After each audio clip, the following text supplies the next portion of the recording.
Hare Krishna, Radhe Radhe. Welcome to religion of সনাতন channel. আজকে আমরা যে বিষয়টি জানব সেটি হচ্ছে, ভাই আমি হিন্দু।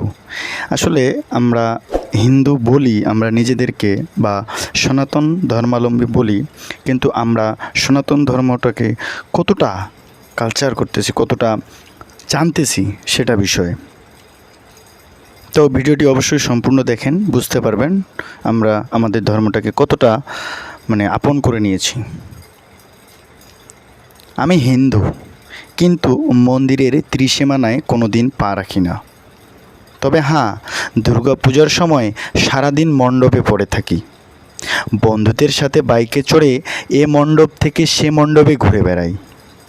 তবে প্রতিমা দর্শনের চেয়ে সেখানে অপ্সরীর দর্শন মুখ্য বিষয়। পূজা মণ্ডপে ডিজে বাজিয়ে লাফালাফি করে মেয়েদের উত্ত্যক্ত করতেও আমার ঝুরি নেই। তবে সবচেয়ে বেশি পুণ্য অর্জন করি দশমীর দিনে।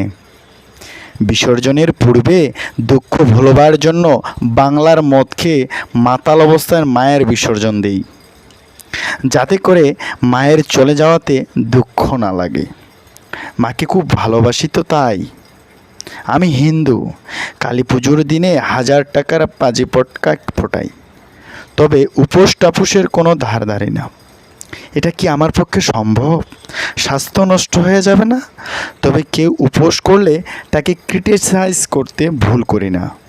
বিশ্বাস করুন ভাই, আমি হিন্দু। বেদ, গীতা, রামায়ণ, মহাভারত, উপনিষদ এগুলি পড়া তো দূরে থাক, চোখে পর্যন্ত কোনো দিন দেখিনি। ঠাকুর ঘরে যখন গীতা পাঠ করা হয় তখন আমি হেডফোন কানে গুঁজে সিনেমার গান শুনি।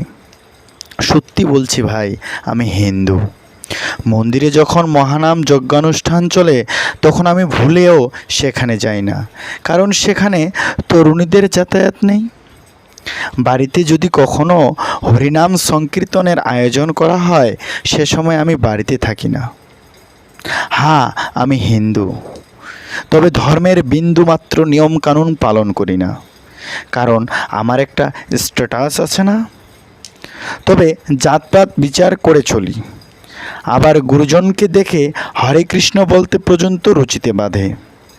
তবে আশেপাশে কাউকে ভক্তিমূলক কিছু করতে দেখলে সে যে ভিন্ন গ্রহের প্রাণী এটা তাকে বুঝিয়ে দিতে স্থানকাল পাত্র বিবেচনা করি না। বিশ্বাস করুন ভাই, আমি হিন্দু। আসলেই আমরা আমাদের সনাতন ধর্মটাকে কোন দিকে নিয়ে যাচ্ছি আমরা নিজেরাই জানি না। তাই আসুন আমরা সবাই মিলে আমাদের সনাতন ধর্মটাকে রিসার্চ করি, জানি, পড়ি এবং নিজের জীবনে প্রয়োগ করি এবং অন্যকে বোঝাই। তাহলেই একমাত্র সম্ভব আমরা এখান থেকে উঠে আসা, তাছাড়া কখনোই সম্ভব নয়। তো হরি বল, রাধে রাধে।